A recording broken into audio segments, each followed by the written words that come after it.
कहता है कि ललन सिंह जो है कद्दावर नेता माने जाते हैं, कैसे उनका सामना कर रहे हैं इस बार?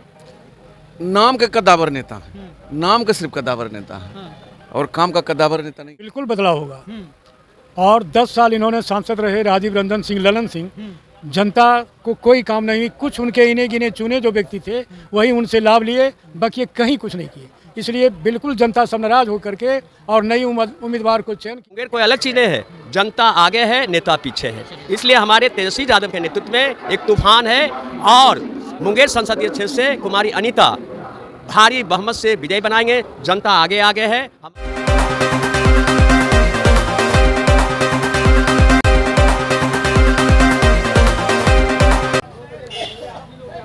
नमस्कार, आप देखना शुरू कर दिए बीकेएम खबर। मेरा नाम है विशाल। अभी देखिए हम घूम रहे थे मोकामा और मोकामा विधानसभा में एक आरजेडी का कार्यालय मिला। यहाँ पर कुछ लोग बैठे हुए हैं। आइए इनसे जानते हैं कि आखिर मोकामा में किस तरह का माहौल बना हुआ है। आरजेडी का किस तरह से माहौल है मोकामा में? बहुत बढ़िया। कैसे देख रहे हैं इस चुनाव को? इस बार चुनाव को हम लोग उत्साहित हैं और जन जन में लालटेन का आवाज़ है, तो उसमें उत्साह की कहाँ बात है, बहुत उत्साह, सारा जनता उछल रहा है। अच्छा, माना जाता है कि ललन सिंह जो है कद्दावर नेता माने जाते हैं, कैसे उनका सामना कर रहे हैं इस बार? नाम के कद्दावर नेता हैं, नाम के सिर्फ कद्दावर नेता हैं हाँ। और काम का कद्दावर नेता नहीं है। तो क्या विकास खोजे मोकामा में जो नहीं किए वो? बहुत सा विकास का जगह है जहाँ नहीं कुछ हुआ है। नीतीश कुमार तो बोले हैं कि बिजली दे दिए जदयू से। बिजली तो बिजली दे दिए, लेकिन और व्यवस्था गैस सिलेंडर, पानी। वो तो गैस सिलेंडर पानी इतना ना महंगा हो गया है कि फिर कहना क्या है। हाँ। हाँ, तो किस तरह से इस बार जो है एक्शन लिए आप लोग? तो ये तो जनता अपना मन से एक्शन लिया कि बदलना चाहिए। बदलना चाहिए। हाँ बिल्कुल। क्या लगता है इस बार बदलाव होगा? बिल्कुल बदलाव होगा। और 10 साल इन्होंने सांसद रहे राजीव रंजन सिंह ललन सिंह, जनता को कोई काम नहीं, कुछ उनके इन्हें गिने चुने जो व्यक्ति थे वही उनसे लाभ लिए, बाकी कहीं कुछ नहीं किए। इसलिए बिल्कुल जनता सब नाराज होकर के और नई उम्मीदवार को चयन किया है और उसके बाद एकजुट होकर के और कुमारी अनीता को मतदान करने जा रहे हैं। तो मोकामा के जो पूर्व बाहुबली विधायक अनंत सिंह भी पैरोल पे छूट के आए हैं इस बार। वो पेड़ से छूट के आए हैं उनसे, और हमारी जो है उनसे इतना रिएक्शन हुआ, वो सोच रहे होंगे कि छूट करके आए, हम अपने बाहुबली के बल पर हम वोट ले लेंगे।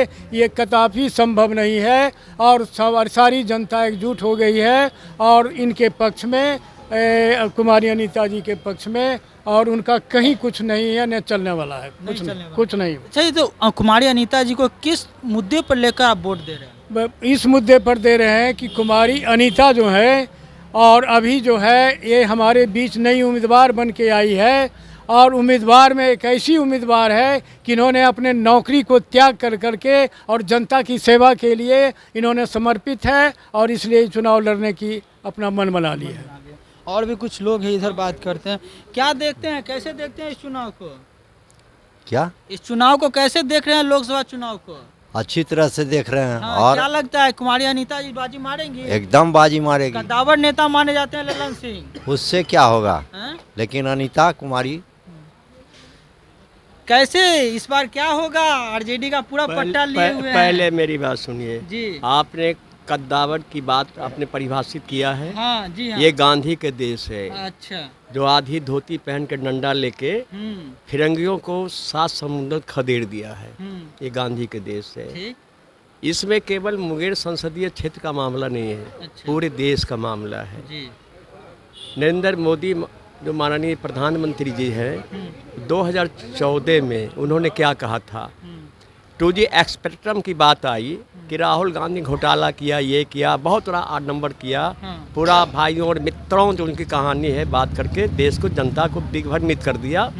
और 2014 के आम चुनाव लोकसभा में, तो यानी कि पूरी तौर पर पहले आप सुन लिया, पहले सुन लीजिए। इंडिया वर्सेस जो है एनडीए की हो रही है। भारत की जनता ने उन्हें बहुमत देकर भारत के प्रधानमंत्री कुर्सी तक बैठाया। फिर उन्होंने कहा कि भारत के जो भ्रष्ट नेताओं का, भ्रष्ट पदाधिकारियों का जो स्विस बैंक में काले धन है, उसको ला करके मैं प्रत्येक व्यक्ति के खातों में 15-15 लाख रुपया मैं दूंगा। बेरोजगारी का जो 46% उसकी जो संख्या है, मैं 2 करोड़ लोगों की मैं नौकरी दूंगा। नहीं दिया। 2019 में आकर के फिर लॉलीपॉप दिखाया, फिर शासन में आ गए। तो सवाल है कि अभी देश में जो चुनाव हो रहा है 2 धाराओं की, एक संविधान बचाओ, देश बचाओ, महंगाई रोको। लेकिन इधर हुआ क्या, हमारे तरफ से है, जहां संविधान खतरे में है, देश खतरे में है, सेना खतरे में है मोदी जी के शासनकाल में। ये हमारी लड़ाई है बेरोजगारी, महंगाई। और बिहार में 17 साल बनाम 17 महीने का जो सरकार रही और हमारे माननीय मुख्यमंत्री उप मुख्यमंत्री के रूप में तेजस्वी प्रसाद यादव ने इतना काम किया कि 5 लाख बेरोजगारों की नौकरी दी, 2,70,000 शिक्षकों की दी, खेल में मिडिल लॉ नौकरी पाओ, विभिन्न विभागों में किया, और 4 लाख जो संविदा पर हमारे बाहर कर्मचारी थे उन्हें राज कर्मचारी का दर्जा दिया है। सवाल ये है, हमारे मुद्दों की लड़ाई है, केवल मुंगेर संसदीय क्षेत्र का सवाल नहीं है। पूरे बिहार में महागठबंधन आदरणीय श्री लालू प्रसाद जी के निर्देशन में महागठबंधन चुनाव लड़ रहा है, और राष्ट्रीय जनता दल एक जो हमारा घटक दल है वो आज संसदीय क्षेत्र से कुमारी अनीता जी चुनाव लड़ रही हैं। अनीता जी एक प्रतीक हैं उम्मीदवार के रूप में, लेकिन हमारी लड़ाई मुद्दों की है। और कद्दावर ने मैंने पहले बताया, ये देश है गांधी का देश है। इस चुनाव में देखा गया है पूरे बिहार में, मुंगेर कोई अलग चीज़ नहीं है, जनता आगे है, नेता पीछे है। इसलिए हमारे तेजस्वी यादव के नेतृत्व में एक तूफान है, और मुंगेर संसदीय क्षेत्र से कुमारी अनीता भारी बहुमत से विजय बनाएंगे। जनता आगे आगे है, हमारे जो उम्मीदवार हैं वो साथ हैं, और नेता पीछे हैं, जनता आगे हैं। इसलिए बहुत जो काफ़ी फासला में कुमारी अनीता चुनाव संसदीय क्षेत्र मुंगेर से जीतेगी। तो आपने देखा किस तरह से यहाँ पे जो लोग हैं बता रहे हैं कि इस बार जो कुमारी अनीता मुंगेरिया संसद क्षेत्र से जीत हासिल करेगी। फिलहाल इनसे वीडियो को लेकर आपकी क्या प्रतिक्रिया आप कमेंट करके जरूर बताइएगा। आप देख रहे हैं बीकेएम खबर, मेरा नाम विशाल, बहुत बहुत धन्यवाद।